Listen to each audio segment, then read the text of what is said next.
Sizlarga doim mebellarning narxini umumiy qilib aytdik. Bu safar Parkyulis kvartiramizdagi mebellarni alohida narxlarini aytib o'tamiz va alohida ko'rsatib beramiz.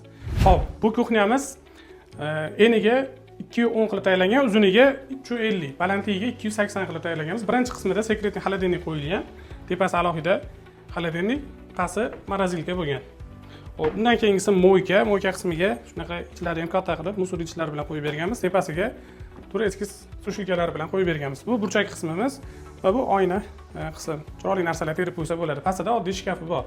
Xo'p, bundan keyin gaz X chekkasida shunaqa shkaflar, tepada antresollar bilan tayyorlangan, pastki qismida tortmalari bor, har doimgidek. Xo'p, buni ham X chekkasida shunaqa shkaflari bor. Bu qismga orqasiga suv filtr qo'yishgani uchun orqa taraflarini ham sekretniy eshik qilib yopib berganmiz. Kerak bo'lgan paytda polkalarni olib ishlatsa bo'ladi. Va oxirgi qismida duxovka qo'yib berganmiz, mikrovonovka qo'yilmagan batga. Tepa qismida shunaqa katta shkaflar, bemalol kattaroq narsalar qo'ysa bo'ladi. Pastida ham polkali qilib tayyorlab berganmiz. Bu kuxnyamiz ustiga rossiyskiy stolishnica qo'yilgan, fasadlari MDF krashinli bo'lgan, korpuslari ham MDF dan tayyorlab berganmiz. Bu kuxnyamizning narxi $2400 ga tayyorlab berilgan. Aytgancha, bu xonamizni burchak qismida shunaqa xona tashab ketilgan, katyol va sklad qilib foydalangani. Buni oldiga biz shunaqa eshiklar qo'yib berganmiz va bu ham kuxnyamizning narxining ichiga kiradi. Endi narigi xonalarga o'tamiz. Bu xonamiz kattalar spanisi. Kirishda chap qo'lga 2 metrga 280 qilib patologgacha qilib shkaf qo'yib berganmiz. Yonlar qismini ham fasad bilan bir xilda qilib obkladkali qilib o'rab berganmiz. Bu shkafimizning o'rta qismida patsvetkali shunaqa oynali xona bo'lgan. Bu tomonda ayollarga, bu tomonda erkaklarga.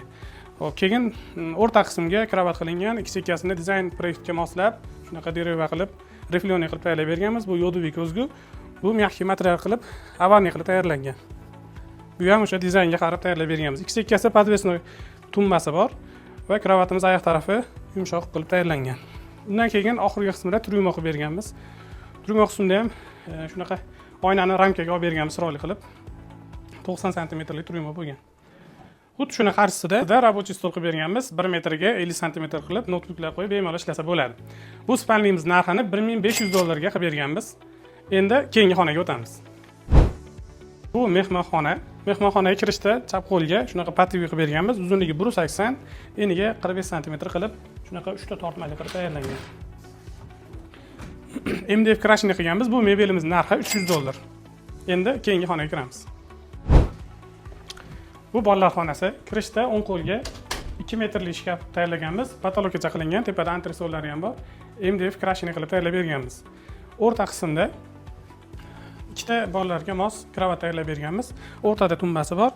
Bitta rezetka qilib qo'yib berilgan va orqaga MDF dan shunaqa dekorativniy qilib, chekkasini reflyonli qilib tayyorlab berganmiz. Bu kravatlarimiz ham bosh tarafi avanli qilib dizaynga moslab tayyorlab berilgan.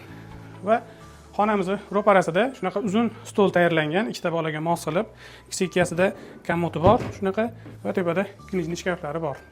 Bitta ochiq polkalari, bitta radiator bor edi. Shuni hisobiga biz shunaqa setga qo'yib berganmiz, o'rtada rezetka qismi.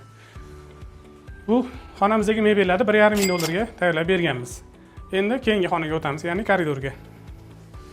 Bu kvartiramiz koridor qismiga shunaqa prikosha qilib berganmiz.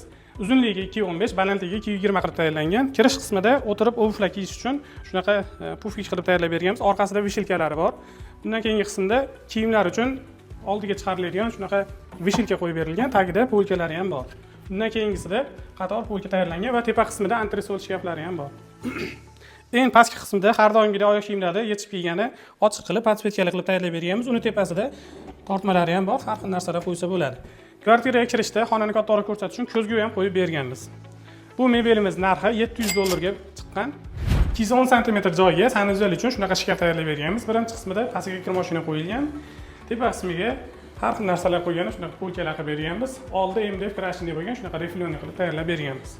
Undan keyingisi rakvina qismi, usti iskustvenli tosh bo'lgan, akril toshdan bo'lgan. Rakvinasini tagidan yopishtirib berganmiz va tagida ikkita tortmasi bor, shunaqa reflyonli. Va oxirgi qismiga patsvetkali shkaf qilib berganmiz. Buni shu yerdan o'chirib yoqsa bo'ladi. Bu mebelimiz narxi $500 ga tayyorlab berilgan. Kvartiradagi umumiy mebellar necha pulligini bilish uchun kommentariyada plus qoldiring.